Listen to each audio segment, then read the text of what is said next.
ముఖ్యమంత్రి real hero. నువ్వు pan hero కాదు, ప్రపంచ హీరో అయినా రియల్ హీరో కాదు. ఏయ్! Leader is a real hero.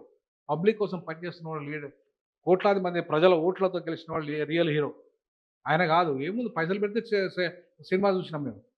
ఏమన్నా నువ్వేమన్నా సొంతంగా క్రియేట్ చేసి పార్టీ పెట్టి నువ్వు ముఖ్యమంత్రి అయినప్పుడు నువ్వు ఎన్టీఆర్ లాగా నువ్వు రియల్ హీరో అనుకుంటావు. రియల్ హీరో ఒక్కటే కాదు, రియల్ హీరో కూడా అనుకుంటావు. అది లేదు కదా! ఇక్కడ నువ్వు నిరూపించుకోలేదు కదా! ఓన్లీ రియల్ హీరో నువ్వు. రియల్ హీరో ముఖ్యమంత్రి. ఆయన గౌరవించావా? సో అందుకే రేవంత్ రెడ్డి అరెస్ట్ చేయించిండు, జైలుకి పంపించిండు అంటున్నారు సార్. ఇదేనా రీజన్? కారణం అది కాదండి. పేరు చెప్పకపోవడం. రేవంత్ రెడ్డి కేవలము ఆయన పేరు చెప్పకపోతేనే పంపించిండని కాదు.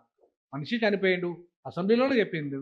అక్కడ మా తెలంగాణ బిడ్డ చనిపోయింది. ఆమె కొడుకు చావు బతుకుల మధ్యలో ఉన్నాడు.